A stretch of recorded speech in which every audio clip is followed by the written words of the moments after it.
વડોદરા મહાનગરપાલિકાની સામાન્ય સભાની બેઠકમાં કાઉન્સિલર હેમિશા ઠક્કર દ્વારા 4 ઝોનમાં 4 પાર્ટી પ્લોટ બનાવવા માટે રજૂઆત કરવામાં આવી। આજે મળેલી નગરપાલિકાની સામાન્ય સભાની બેઠકમાં વોર્ડ નંબર 6ના ભારતીય જનતા પાર્ટીના કાઉન્સિલર હેમિશા ઠક્કર દ્વારા ખાનગી પાર્ટી પ્લોટ મન ફાવે તેવા ભાડા વસૂલ કરતા હોય અને સામાન્ય નાગરિકોને પાર્ટી પ્લોટની સુવિધા મળતી ન હોય તે બાબતે સભામાં રજૂઆત કરતા જણાવ્યું હતું કે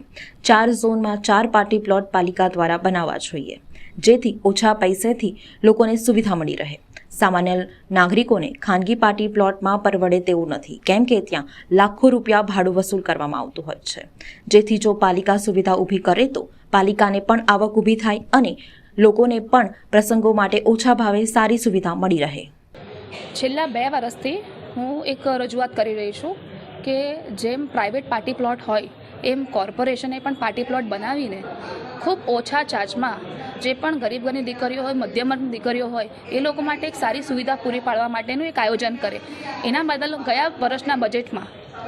2023-24ના બજેટમાં સ્પેશિયલી એને લેવામાં આવ્યું હતું, એનું આયોજન કરવામાં આવ્યું હતું, પણ આ વર્ષે એક નવા બજેટ આવી રહ્યું છે। તો મારી રજૂઆત એ હતી કે જે ગયા વર્ષમાં બજેટમાં લીધું છે 4 ઝોનમાં 4 પાર્ટી પ્લોટ વિકસાવવાનું, એનું આયોજન ઝડપથી થવું જોઈએ।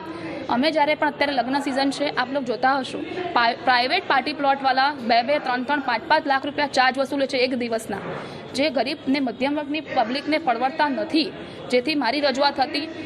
કે દરેક ઝોનમાં 4 ઝોનમાં એક પાર્ટી પ્લોટો બને અને પબ્લિકને જે આપણે સામાન્ય ગરીબ દીકરીઓ છે એ લોકો જ્યારે લગ્ન પ્રસંગ લઈને બેઠા હોય ત્યારે મા બાપને એક ચિંતા હોય કે આટલો મોટો રકમ 5-5, 10-10 લાખ ક્યાંથી લાવીશું। તો એ લોકોની જે વેદના હતી એ આજે અમે સભાના માધ્યમથી ધ્યાન દોર્યું છે મેયરશ્રીનું, અને આનું આયોજન